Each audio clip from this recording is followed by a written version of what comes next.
さんこんにちは。 여러분 안녕하세요. 今日もこうして皆さんと一緒にパワーウェブの礼拝を捧げられることを本当に嬉しく思います。 이번 주 여러분들과 함께 예배드릴 수 있어서 굉장히 기쁘게 생각하고 있습니다. とても暑い日が続いていますけれども、皆さん元気に過ごしていますか？ 더운 날이 계속되고 있는데 여러분 건강하게 잘 지내고 있나요? 先々週ですかね、キャンプがありましたね。 저저번 주에 캠프가 있었죠. キャンプどうでしたか皆さん？ 캠프 어땠나요, 여러분? 楽しかったですかね？ 재밌었나요? そのキャンプで与えられた恵みや決心、御言葉覚えているでしょうか？ 우리 캠프에서 얻었던 은혜나 결단한 것들, 말씀들 다 다 기억하고 있나요? キャンプに行った人ももちろん行っていない人もいると思いますけれども、ぜひ毎日ですね、イエス様を、心の前に来るイエス様をお迎えする日々を過ごしていただきたいと思います。 여기 캠프에 간 친구들도 있겠고 안 간 친구들도 있겠지만 매일매일 여러분들이 하나님을 맞이할 수 있었으면 좋겠습니다. まだキャンプからですね、10日ぐらいしか経っていないので、どんなキャンプだったかって覚えている人が多いと思います。 아직 캠프가 끝난 지 열흘밖에 되지 않았기 때문에 캠프가 어땠는지 기억하고 있는 사람들이 많을 거라 생각이 돼요. しかしですね、人は徐々に忘れていってしまいますね。 하지만 사람들은 시간이 지날수록 기억을 잃곤 하죠. 夏休みが終わって学校が始まると、なんかキャンプがただの楽しかった思い出のようになってしまう時が来ると思います。 그래서 여름방학이 끝나고 학교가 이제 시작을 하면은 여러분들은 캠프가 단지 재밌었던 추억으로서만 생각할 수도 있습니다.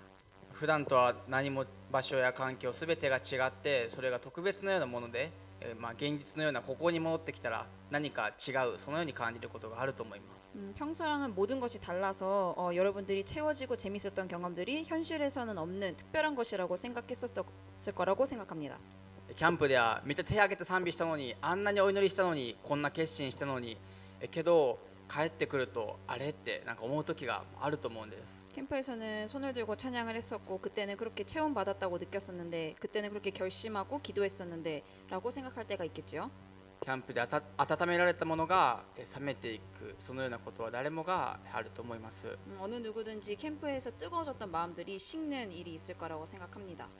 心に受け取ったものがなくなってしまう、なくなったように思う時もあると思うんです。 우리가 마음으로 맞이한 것들이 받아들인 것들이 없어지는 것이 올 수도 있지요. 大丈夫です。大体みんなそのようになります。 하지만 괜찮습니다. 모두가 대부분 그렇기 때문에 むしろそれは当然のことです。 오히려 그게 더 당연한 거라고 생각을 해요. 私もよくそのようなことがあります。 저도 종종 그러곤 합니다. こんなそのキャンプでわーっていい感じになることをキャンプマジックと呼ぶ人もいるんです。 캠프에서 이렇게 와 하고 뜨거워지는 거를 캠프 매직이라고 부르는 사람들도 있습니다. そしてキャンプなどで信仰上がると思うんですけれども、常にですね、信仰がもうずっとこの右肩上がり、ずっと上がりっぱなしっていう人はいないんですね。 캠프였기 때문에 신앙이 일시적으로 뜨거워질 수는 있지만 늘 이렇게 상승 곡선을 그리면서 올라가는 사람들은 없습니다. 私も有名な牧師先生だっても先生も全員信仰の波があります。 저도 유명한 목사님들도 전도사님들도 이렇게 신앙에 있어서는 높낮이가 있습니다. 普通の時もあれば下がる時もあれば、キャンプなので信仰がわーって急上昇する時もあるんです。 뜨거울 때도 있고 또 차가울 때도 있고 하지만 캠프이기 때문에 갑자기 급 상승하는 때도 있죠.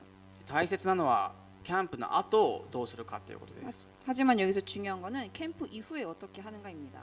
礼拝の後どうするかということです。 예배 이후에 어떻게 하는가입니다. 神様の言葉を聞いた後、心に留めた後どうするかということです。 하나님의 말씀 들은 이후에 어떻게 하는가입니다. キャンプではですね、もういつもより賛美して交わってお祈りしてもう決心もして、もうそんないいことがたくさんあってですね、心に御言葉がたくさん良いものが植えられたと思うんです。 캠프에서는 우리가 평소보다 찬양하고 기도하고 교제하고 하나님과 만났기 때문에 우리 마음속에 말씀이 심어졌을 거라고 생각을 합니다. 皆さんキャンプで良いものをたくさん受けましたよね。 여러분도 캠프에서 좋은 것들을 많이 받았죠? その受けたものは今心の中でどうなっているでしょうか。 그때 받은 것들은 여러분 안에 마음속에 어떠한 상태에 있나요? 어떠한 상태로 있나요? 成長しているでしょうか。 자라고 있나요? それとも枯れていっているでしょうか。 혹은 시들고 있나요? 大切なのは御言葉が植えられた後、恵みを受け取った後のことですね。 중요한 거는 그 말씀이 심어지고 나고 은혜를 받고 난 이후의 것들입니다. イエス様はその御言葉の種が植えられたこと、植えられた後のことを、例え話で話されました。 예수님은 그 말씀의 씨앗이 심어진 이후의 상황을 비유를 이용해서 설명하고 있습니다. まずですね、ルカの福音書の8章4節一緒に読みたいと思います。 누가복음서 8장 4절을 같이 읽겠습니다. 一緒に読みましょう。3、はい。さ 많은 て、 무리가 大勢の群 모여들고 衆 각 が集まり、 마을에서 사람들이 方々の 예수께로 町から人 나오니 々が身元にやっ 예수께서 てきたの 그들에게 で、イエス 비유를 は 통해 例えを用い 말씀하셨습니다. て話された。この時ですね、大勢の群衆がもう集まってきて、もいろんな町からイエス様のところに来て、イエス様のことを一目見よう、イエス様の話を聞こうと、そのいろんなところからとにかくイエス様のところに集まってきていました。 여러 마을에서 온 사람들이 예수님의 얼굴을 한번 뵙고자 예수님의 이야기를 듣고자 모여들고 있었습니다. イエス様はそんな集まってきた彼らに例えを用いて話されるんです。 예수님은 그렇게 모인 사람들 앞에서 비유를 이용해서 말씀하십니다. 集まってきた人々はせっかくイエス様のところに来たのに、遠くから来たのに、いや例え話かいってそのように思う人もいたかもしれません。 멀리서 예수님을 만나러 온 사람들은 내가 굳이 만나러 왔는데 비유를 이용해서 얘기하는 것뿐인가? 라고 생각을 했을 수도 있습니다. しかしイエス様は皆さんに自分の目の前にいる人々にどうしても分かってほしいことがあるとき、例えを用いて話されるんです。 하지만 예수님이 비유를 이용하신 것은 여러분들이 알기 쉽게 하기 위해서 비유를 활용을 하신 겁니다. キャンプでもですね、放蕩息子の例え話聞いたと思います。 우리 캠프에서도 돌아온 탕자의 이야기를 들었습니다. この例えの人は自分だ、放蕩息子は私だって、そのように例えを用いてイエス様は私たちに教えようとされているんです。 그때도 그 돌아온 탕자가 나 자신이라는 것을 생각을 하고 얘기를 했을 때 말씀 이해할 수 있도록 비유를 활용하신 것이었습니다. 今日のこのルカの福音書の8章の例え話のテーマは聞くこと、聞く耳を持つこと、聞く心、そのようなものです。 오늘 누가복음서 8장의 말씀은 듣는 귀, 듣는 마음에 대한 것이 가장 주요한 주제입니다. 聞く耳を持つっていうのはですね、ただ聞くっていうことではありませんよ。 듣는 귀를 갖는다는 것은 단순히 듣기를 의미하는 것은 아닙니다. 皆さんはコンサートに行ったことあるでしょうか？ 여러분 콘서트에 가본 적이 있나요? 私は何回かあります。 저도 여러 번 가봤습니다. コンサートではなくても演奏を聞くこと、そのようなことってあると思うんです。 콘서트에 직접 가보진 못해도 연주하는 것을 들어본 적은 있을 거라고 생각합니다. そのような時ですね、どのようにして皆さんそのコンサート音楽を聴くでしょうか？ 그때 여러분 어떤 식으로 연주를 듣나요?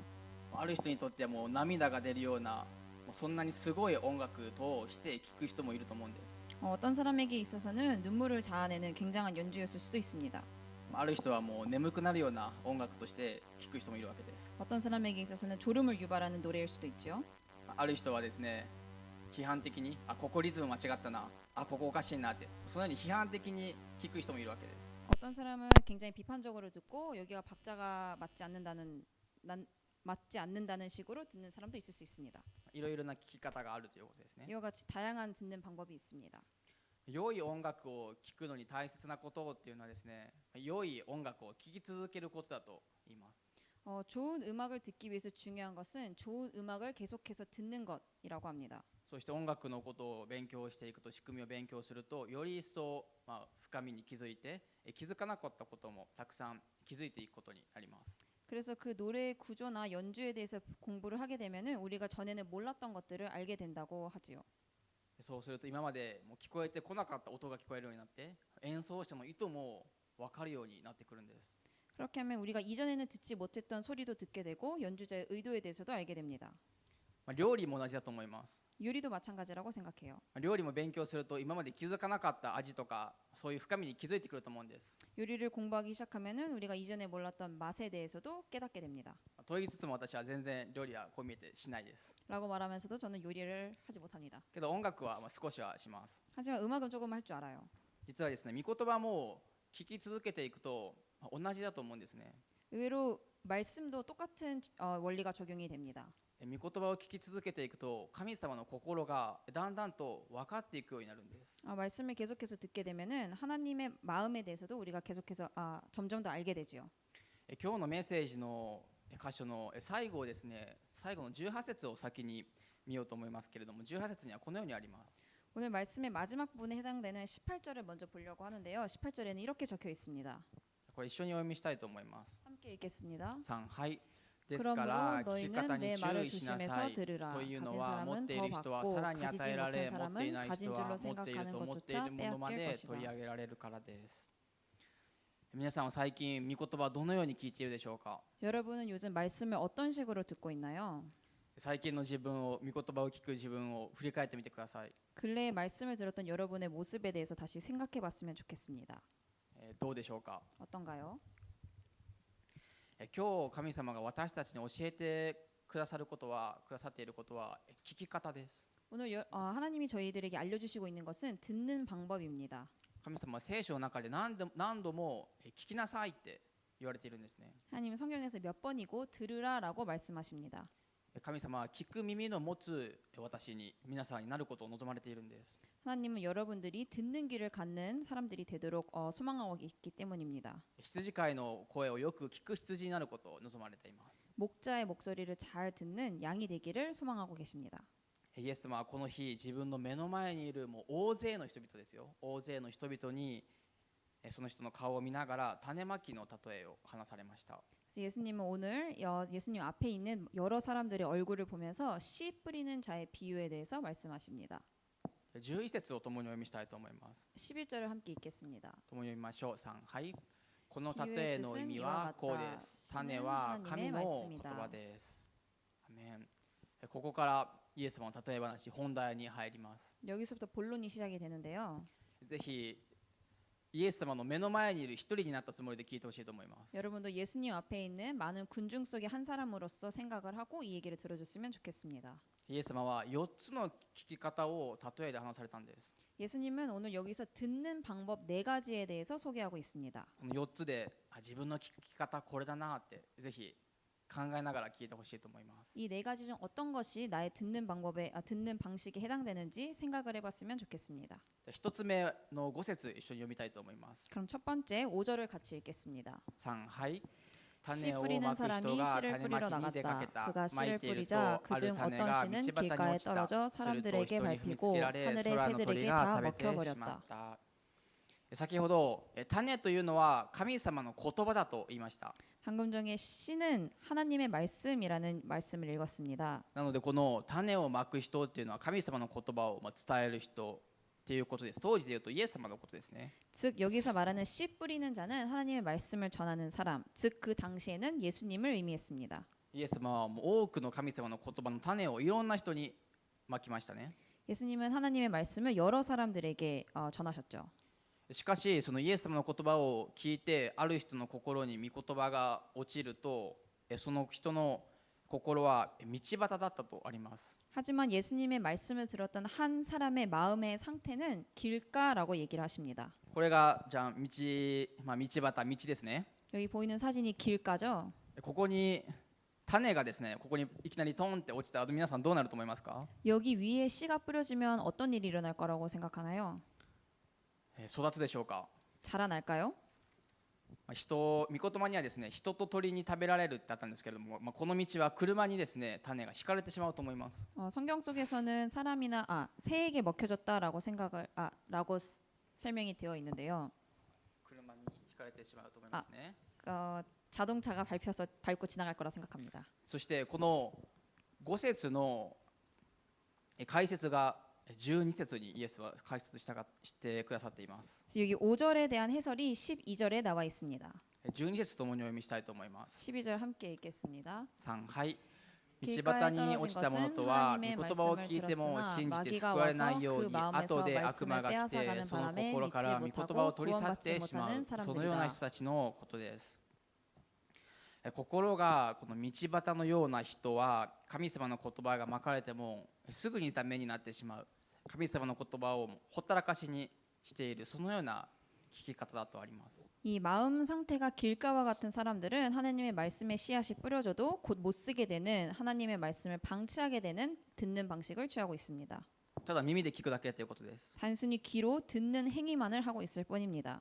御言葉を受け取ったのに礼拝が終わると、QT が終わると、キャンプが終わると、それがなかったかのように生活する私たちがいると思うんです。 말씀을 들었는데 캠프가 끝나고 예배가 끝나고 큐티가 끝나고 그 말씀이 없어지는 사람들이죠. その時だけは示されても気づけば心の中の御言葉の種はなくなっている、そのようなことないでしょうか？ 그 순간에는 말씀이 새겨져도 그 순간이 지나고 나면은 그 씨앗이 없어지는 것을 경험한 적은 없나요?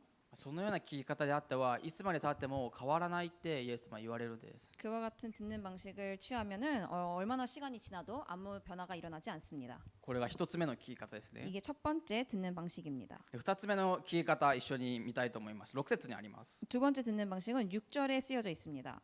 6節一緒に見ましょう。 6절을 같이 읽겠습니다. ま 어떤 た 씨는 別の 바위 種 위에 は岩の上に 떨어졌는데 落ち 싹이 た。成 돋았지만 長した 물기가 が水分 없어서 がなか 곧 ったので 시들어버리고 枯れてしま 말았다. った。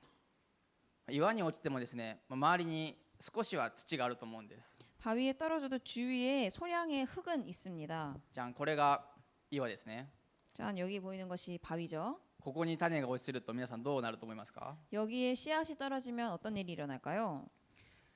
一応は成長少しはすると思うんです。 일단 아주 조금은 자라날 거라고 생각을 합니다. しかし水がありませんし成長はしませんね。 하지만 물이 없기 때문에 많이 성장하지 못할 거예요.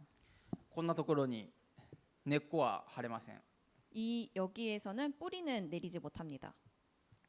岩に落ちるということはこのようなところに落ちるということです。 바위 위에 떨어진다라는 것은 이러한 사진에 보이는 것과 같은 곳에 떨어진다는 뜻이지요. この6節の解説が13節にあります。 이 6절에 대한 해설이 13절에 적혀 있습니다. 今日はですね、御言葉一つ一つちょっと多めに読みたいと思うので皆さん頑張ってください。 오늘 여러분과 같이 말씀 한 절 한 절을 같이 읽고 싶으면 여러분 힘내세요. 一緒にこの13節読みましょう。 그럼 같이 읽겠습니다. 3、はい。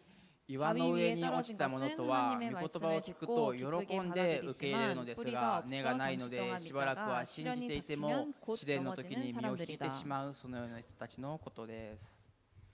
最初は御言葉を聞いて受け入れるんです。 처음에는 말씀을 듣고 받아들입니다. いきなり御言葉をもう知らないってほったらかしにすることはしません。 처음부터 말씀을 방치하지는 않습니다. これは自分のことだと思って祈って答えます。 이거는 나에 대한 말씀이다라고 생각을 하고 그거에 대해서 기도하며 반응합니다. 決心もして信じるんです。 결단도 하고 믿습니다. しかし試練が来るとその時には適用できないんです。 하지만 시험의 때에 이 말씀을 적용하지는 못합니다. 成長もして芽も出てそのように決心したようにも見えるけど心の中に硬い岩があってそこに根を張れないそのようなことがあるのではないでしょうか。 이것이 싹을 틔우고 성장하며 결단한 것처럼 보여도 마음속에 단단한 바위가 있어서 뿌리가 내리지 못하는 상황인 겁니다. 自分のこの部分にも触れられるともう聞かないことにする。私たちはそのような心の岩を持っていると思うんです。 어떠한 나에 대한 특정 부분을 건드리면 귀를 막게 되는 상황, 그러한 마음속에 바위와 같은 것들을 저희들은 갖고 있습니다. 素直に聞ける部分もあるけどこの心にある岩のせいでなかなか根が張らないそのようなことがあるでしょう。 그걸 그대로 받아들일 수 있는 것도 있겠지만 우리 안에 있는 바위 때문에 뿌려진 씨앗이 금방 잘 뿌리를 내리지 못하는 상황도 있죠. はい、そうだと思います。ですね。岩がですね、勝手に自分の心になんか気づいたらあるんです。 우리가 깨닫지 못하는 순간에 보면은 우리 마음속에 바위가 생기는 겁니다. なぜかいつの間にか御言葉を邪魔する岩があるんです。 우리가 깨닫지 못하는 순간에 우리의 말씀을 우리가 받아들이는데 방해가 되는 바위가 생기는 겁니다. それは過去の傷からできたものかもしれませんし、もしかすると自分の罪によってできた岩かもしれません。 그건 과거의 상처로부터 비롯된 걸 수도 있고 우리의 죄로부터 비롯된 걸 수도 있습니다. それがあるので根が張れないということですね。 그것이 있기 때문에 뿌리를 내리지 못하는 것이지요. 何かあるとその種が枯れてしまうんですね。 그렇기 때문에 무언가가 있으면 금방 시들어버리고 맙니다. キャンプや礼拝、QT、御言葉を聞く、後まではいいけど、もう気づけばもう種が枯れている、そういうことです。 캠프나 큐티 예배 직후까지는 괜찮지만 그것이 계속해서 살아나지 못하는 상황이 되죠. この心が岩の人も僕だな、私だなってそのように思う人いるのではないでしょうか。 이 마음속에 바위가 있는 사람이 바로 나구나라고 생각되는 사람들이 있나요? 3つ目は7節にあります。 세 번째 듣는 방식은 7절에 나와 있습니다. 7節を一緒に共に読みましょう。 7절을 함께 읽겠습니다. 3、はい。また別の種は茨の真ん中に落ちた。すると茨も一緒に生えて塞いでしまった。種はですね成長するんですけれども茨も一緒に成長するとあります。 씨앗이 성장을 하는데 가시도 함께 성장한다고 되어 있습니다. これがこの写真のものが茨ですね。 이 사진에 있는 것이 가시 덤불인데요. ここに種が落ちるとどうでしょうか。 여기 안에 씨앗이 뿌려지면 어떻게 될까요? 実はちゃんと成長して開くでしょうか。 열매가 잘 성장할 수 있을까요? この茨があるので実を結ぶことはできませんね。 이 가시 때문에 제대로 열매를 맺지 못합니다. 御言葉と同時にいらないもの、邪魔なもの、茨も一緒に成長する心があるんです。 이 말씀과 함께 불필요한 것들이 함께 성장하는 겁니다. この7節の解説が14節にあります。 이 7절에 대한 해설이 14절에 적혀 있습니다. 共に読みましょう。 같이 읽겠습니다. 3、はい。 가시밭에 떨어진 것은 하나님의 말씀을 들었으나 이 세상의 걱정과 부와 쾌락에 사로잡혀서 자라지 못하고 온전한 열매를 맺지 못하는 사람들이다. 実を結ぶのを邪魔する茨とは思い煩いや富や快楽とこのようにありますね。 열매를 맺는 데 방해하는 가시덤불이라는 것은 염려, 재물, 향락이라고 쓰여져 있습니다. 思い煩いや富や快楽に満たされている時ないでしょうか。 이 걱정, 부, 쾌락에 사로잡혀 있는 시간은 여러분에게는 있나요? 神様の言葉が大切だと分かっていてもこれではなくこの思い煩いなどを優先してしまう自分がいるのではないでしょうか。 하나님의 말씀이 중요하다고 생각을 하면서도 걱정, 부, 쾌락 같은 거를 먼저 우선시하고 있는 여러분들의 모습은 볼 수 있지 않나요? 私たちが生きているこの世の中っていうのはこの思い煩いや富や快楽に連れて行こうとする世の中ですね。 우리가 살고 있는 세상은 우리를 걱정, 부, 쾌락의 넝쿨로 빠져들게 하는 세상입니다. 茨の中に連れて行こうとする世の中なんです。 이 가시덤불 속으로 우리를 끌고 들어가는 세상입니다. そのような茨が生い茂る中では神様が見えないんです。 그런 가시덤불이 가득한 곳에서 우리는 하나님을 볼 수가 없습니다.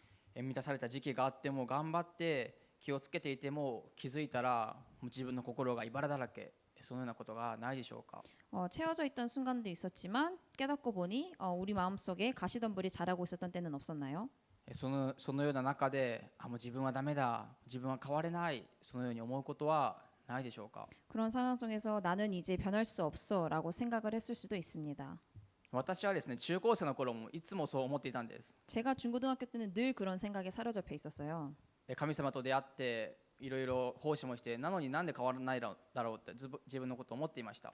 하나님을 만나고 여러 가지 사역을 했지만 변할 수 없는 자신의 모습을 봤습니다. 今でもそう思うことがよくあります。 지금도 때때로 그런 생각이 들곤 합니다. 教会で仕えて働いて奉仕もしてるのになんで変わらないだろう、そのように思うこともあります。 교회에서 사역하고 봉사하고 있지만 왜 변하지 못할까라고 생각을 하곤 합니다. 今日皆さんの心に茨があるとすれば、神様をお邪魔するもの、茨があるとすればそれは何でしょうか。 혹시 여러분 마음속에 가시덤불이 있다면, 여러분이 하나님에 나아가는데 방해가 되는 것이 있다면 그것은 무엇인가요? 皆さんの心はどのような場所でしょうか。 여러분의 마음의 상태는 어떤 상태에 있나요? このイエス様の例え話がですね、自分のことだって思う人は幸いな人だと思うんです。 이 예수님의 비유가 자신에 대한 말씀이라고 생각할 수 있는 사람들은 굉장히 행운이라고 생각합니다. イエス様はそのことを気づかせようと望まれてこの例え話をされました。 왜냐하면 하나님은 여러분에게 그 사실을 깨닫게 하시려고 이 비유를 사용하셨기 때문입니다. この例え話が1、2、3聞いて、これは自分のことだ、私のことが言われている、そのように思うことがあるのではないでしょうか。 그래서 이 듣는 방식 1, 2, 3, 4에 대해서 듣고 이거는 나에 대해 말씀하시고 있구나라고 생각하는 사람들이 있을 수도 있죠. 神様の言葉をほったらかしにしてきた自分がいるんです。 하나님의 말씀을 방치했었던 자신의 모습을 보게 되는 겁니다. 種を壊すものもあって、岩もあって、茨も生い茂っているでしょう。 씨앗을 망치는 것도 있고 바위도 있고 가시덤불도 있습니다. イエス様はですね、そんな私に、そんな皆さんに4つ目の種が植えられたその心、4つ目のことを教えてくださいました。 그런 여러분에게 하나님은 네 번째 듣는 방식에 대해서 말씀하고 계십니다. 4つ目は良い地の聞き方、心なんです。 네 번째는 좋은 땅, 좋은 밭에 대한 얘기입니다. 8節を共に読みしたいと思います。 8절을 같이 읽겠습니다. 一緒に読みましょう。3、はい。ま 또 た 다른 別の 씨는 種 좋은 は 땅에 良い地に 떨어져 落ち 자라나 成長して 100배나 많은 100 열매를 倍の実を 맺었다. 結んだ。イエスはこ 예수께서 れらのこ 말씀을 とを話し 마치고 ながら 큰 大声 소리로 で言われた。 외치셨습니다. 聞く 들을 耳のあ 귀 る 있는 者は 사람은 聞きな 들으라. さい。アメン。良い地に御言葉が植えられると100倍の実を結ぶと、そのように御言葉に書いていますね。 좋은 땅의 말씀이 심어지면 100배의 열매를 맺는다고 적혀져 있습니다. 良い地と聞いて思い当たるものは畑だと思います。 우리가 좋은 땅이라고 들으면 생각되는 것이 밭일 거라고 생각합니다. これが良い地、まさに畑、これですね。 이게 밭이지요. ふかふかで栄養もあって湿っていて太陽も当たる最高な良い地です。 푹신푹신하고 영양가 가득하고 적정한 습도와 태양이 내리쬐 있는 땅입니다. 種にとっては天国ですね。 씨앗에게 있어서는 천국과도 같은 こ 곳이죠. こに落ちればもう元気に100倍に育てるんです。 여기에 떨어지면은 건강하게 자라날 수 있기 때문에요. イエス様はこのことを言われた後に大きな声で聞く耳のあるものは聞きなさいとそのように言われました。 예수는 이 비유를 말씀하시면서 큰 소리로 마지막에 들을 귀 있는 자는 들어라라고 외치셨습니다. さっきまで穏やかだったのに急に大きな声で言われたんです。 방금 전까지 굉장히 온화하게 말씀하셨던 분이 갑자기 외치기 시작하신 겁니다. イエス様の前にいた人々はもう急にびっくりしてなんだって思ってさらに真剣に聞こうって思ったと思います。 예수님 앞에서 그 이야기를 듣고 있던 군중들은 깜짝 놀라며 더 귀를 기울이게 되겠죠. そしてそれぞれの地がさっきまで1、2、3とこの良い地がどういうことなのかということを解説されて、この良い地の解説もしっかりとイエス様してくださいました。 그래서 방금 전에 얘기했던 그 네 가지 땅을 네 가지 사람에 대해서 비유하신 거를 듣게 되는 겁니다. 15節を共にお読みしましょう。 15절을 함께 읽겠습니다. 3、はい。しかし 그러나 良い 좋은 地に 땅에 落ちたも 떨어진 のとは 것은 こういう 착하고 人たち 좋은 のこと 마음으로 です。 하나님의 彼らは 말씀을 立派な良い 들은 心 뒤 で 그 御言葉を 말씀을 聞い 굳게 てそれをしっかり 간직하고 守り 인내에 좋은 忍耐 열매를 して 맺는 実を結び 사람들이다. ます。アメン。良い心で聞くというのはへりくだって聞くということです。 선한 마음으로 듣는다라는 것은 겸손하게 듣는다는 뜻입니다. 批判的にですね聞くのではなくて、謙遜に聞くということです。 비판적으로 듣는 것이 아니라 겸손한 마음을 품고 듣는다는 것을 뜻합니다. イエス様が話されたこの例え話のことをキャンプで聞いた放蕩息子の話を自分のものとして語られたと信じているでしょうか。 예수님께서 말씀하신 이 비유를 그리고 캠프에서 들은 다시 돌아온 탕자의 이야기를 여러분에 관한 얘기라고 믿고 있나요? もしこのことを自分のことだって私のことだって思っているんだったら皆さんの心は間違いなく良い地に向かっていっていると思います。 만약 여기서 말씀하신 예시가 나에 대한 것이라고 생각이 든다면 여러분들은 좋은 밭으로 갖고 나가지고 있습니다. 良い地であったらふかふかなので岩が生えてもすぐにもう抜くことができますね。 좋은 땅이기 때문에 혹시 거기에 바위가 떨어져도 금방 빼낼 수 있죠. 大切なことはこの御言葉にもあるように植えられた御言葉の種をしっかり守り忍耐することです。 중요한 것은 여러분 마음속에 심어진 말씀들을 잘 지키고 인내하는 것입니다.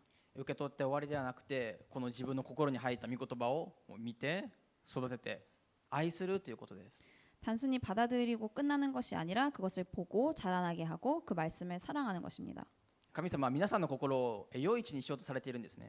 하나님은 여러분의 마음을 더더욱 좋은 밭으로 갖고 나가고자 하십니다. 頑張って耕そうとされています。畑のように 열심히 그 밭을 경작하시려고 하시지요. 自分の言葉をよく聞いてほしいからです。 하나님의 말씀을 잘 듣기 원하기 때문입니다. 自分の神様の言葉によって生きてほしいからです。 하나님의 말씀대로 살아가길 원하기 때문입니다. 豊かな100倍の実を結んでほしいからです。 풍부하게 100배의 열매를 맺길 원하시기 때문입니다.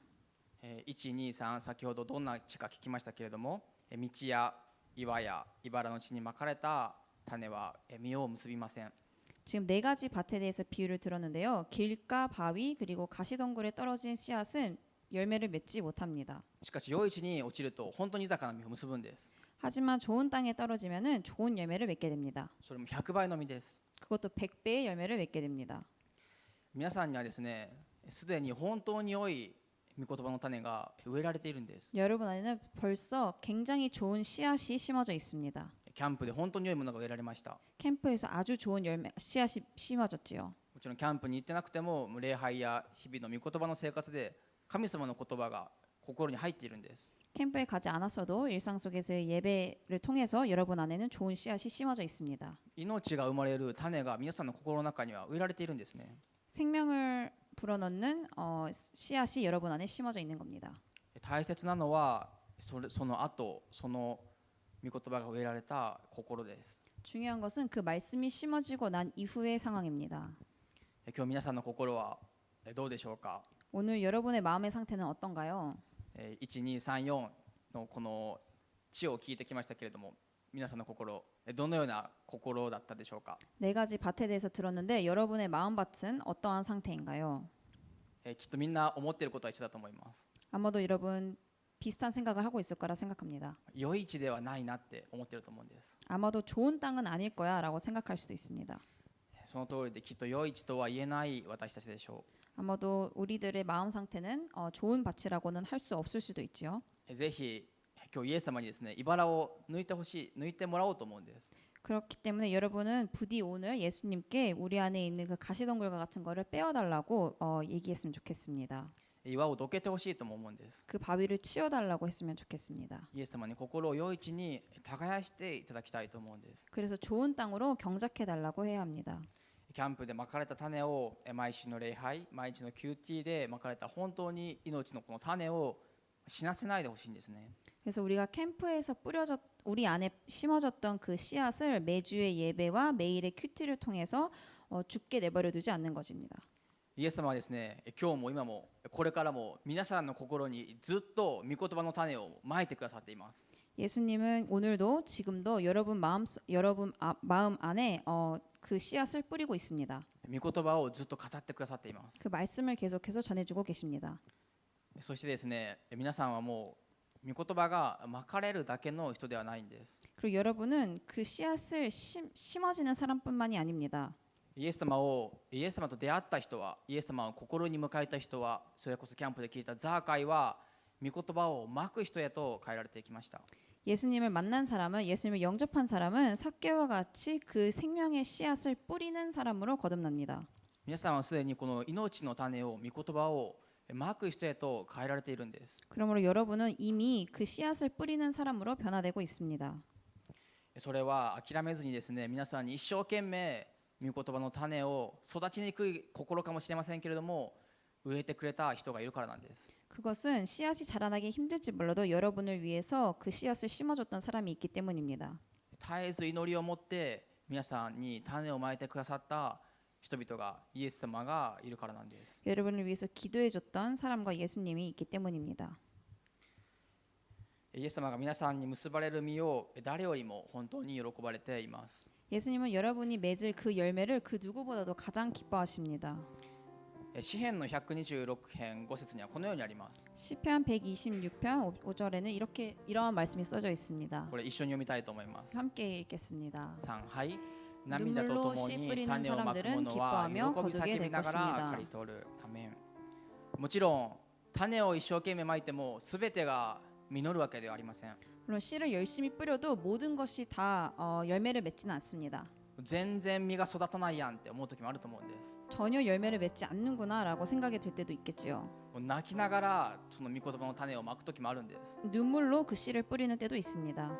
しかし神様はこの御言葉にあるように喜び叫びながら刈り取るとそのようにあります。 하지만 이 말씀에서는 사람들이 기뻐하며 거두게 될 것이라고 적혀져 있습니다.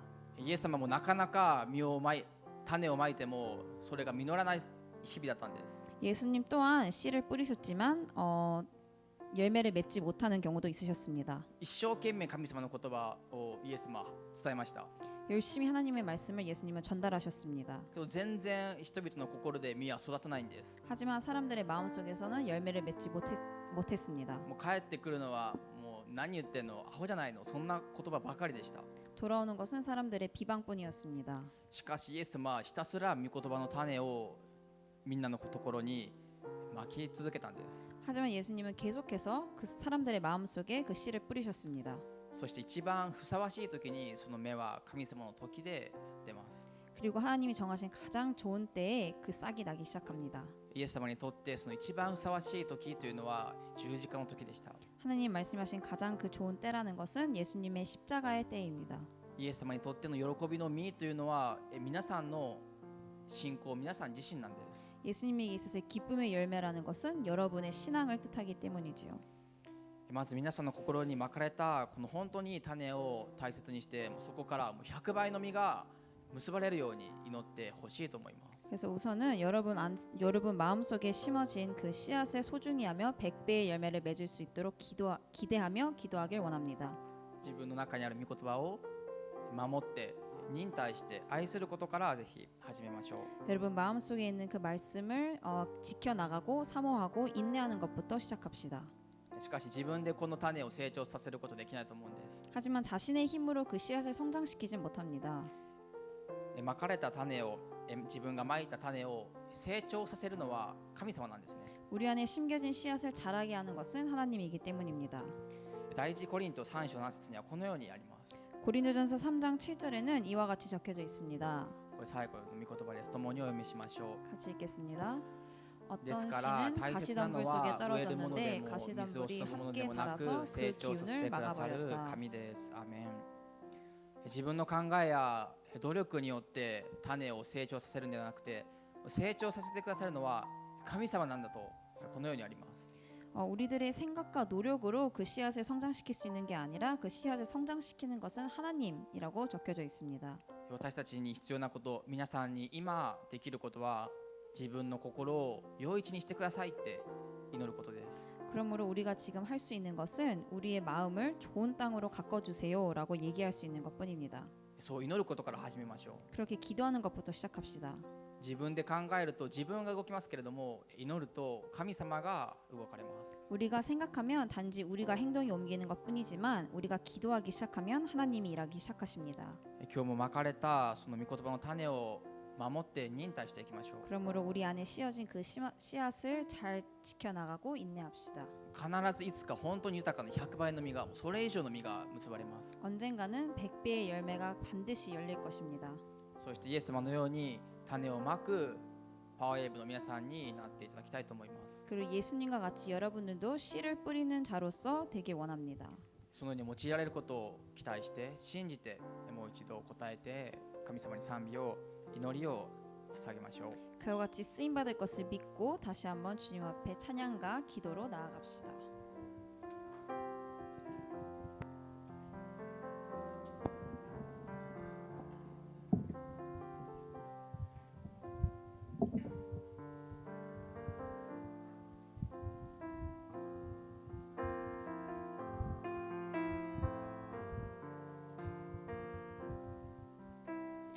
賛美していきましょう。土の器、土の器、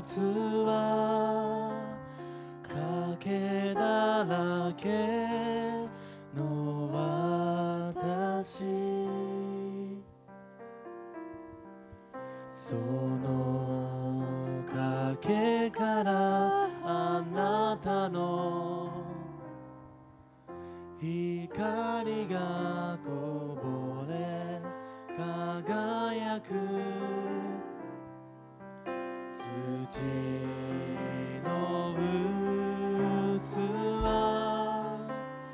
ひびだらけの私、そのひびからあなたの愛が溢れ流れる、こんな私でさえも主はそのままで愛してくださる。だから今主の愛に応えたい、私のすべてで用いて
の時間共にお祈りしましょ 이 시간에 함께 기도하겠습니다.